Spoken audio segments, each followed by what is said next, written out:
Hello all you fine people out there in YouTube land. It's the NRA Man Forever. It's good to talk with you again.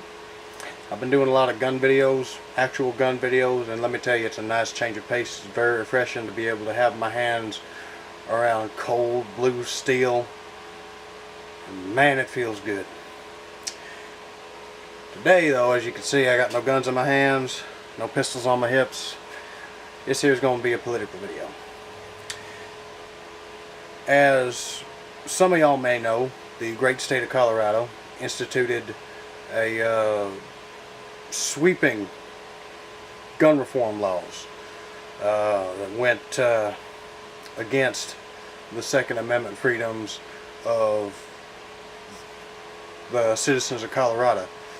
And now that's my honest opinion.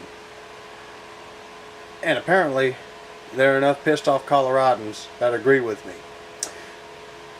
As we're speaking, there is a movement that has been put together to force every anti-gun legislator that voted to pass those gun laws to face a recall. That is damn good to hear. Now, thankfully, I'm so happy I live in Texas. I don't have to deal with any of that bullshit for quite a long time. Hopefully, I never have to deal with it.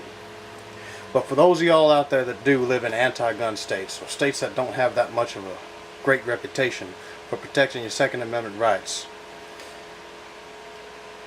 and the legislators in other states, to include Texas, for that matter, that don't like guns and would like to see the assault weapons banned, let Colorado be a lesson to the gun grabbers out there, just the same as Wisconsin was a lesson to the pro-union guys out there.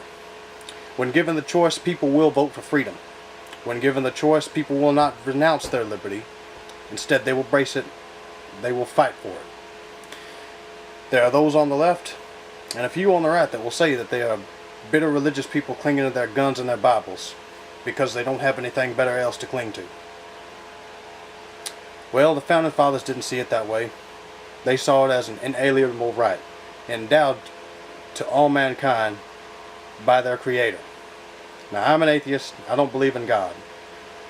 But I do believe strongly that the Second Amendment and the right to keep and bear arms is just as inalienable as the First Amendment, the Fourth Amendment, and the 10th Amendment, and all the other amendments there are to the Constitution as well. But those are probably the absolute most important. Currently, the press is up in arms about the power grab the Justice Department made as far as securing records and phone records from the Associated Press. And it's funny, my friends, to see how the press scrambles in defense of the Constitution when it is their constitutional rights that are being trampled instead of the gun community's rights. In their eyes, we should give up a few of our freedoms to forward the perception of public safety. Ladies and gentlemen, there is a famous military officer in the Battle of the Bulge in Belgium. The German army demanded that he surrender. He had a one-word reply, the same one-word reply that I am going to quote and use in this exact instance, as far as the request, and in some cases demand, of those on the left for honest, law-abiding, responsible gun-owning Americans to trade in their freedoms for perceived public safety. Nuts.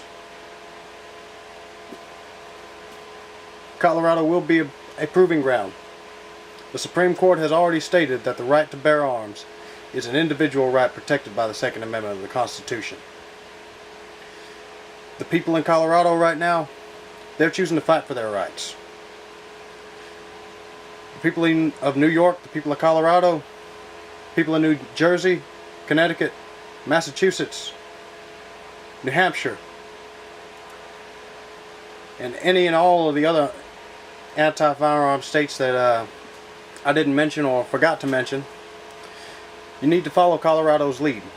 You need to stand up for your rights. You need to fight for your rights. Not with bullets, but with ballots. Thankfully, we are far from the point where we need to take up arms in defense of our rights against tyranny. For now, recall elections and regular general elections, those are the only appropriate places to do it at.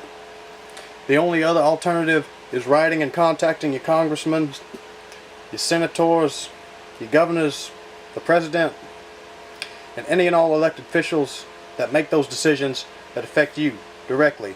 And it doesn't matter what right it is. It doesn't matter whether you're talking about your Fourth Amendment rights that protect you against illegal search and seizures, the 10th Amendment rights of states to enact powers not otherwise enumerated to the federal government, the First Amendment of us as a collective people, the press to speak as we so choose, or the most important right, the Second Amendment, to keep and bear arms. The Founding Fathers included, the right of the people shall not be infringed, for a reason. It's time lawmakers respected that. Colorado, I salute you. Good job, brothers and sisters. Keep up the hard work and kick their asses out of office. United we stand, divided we fall.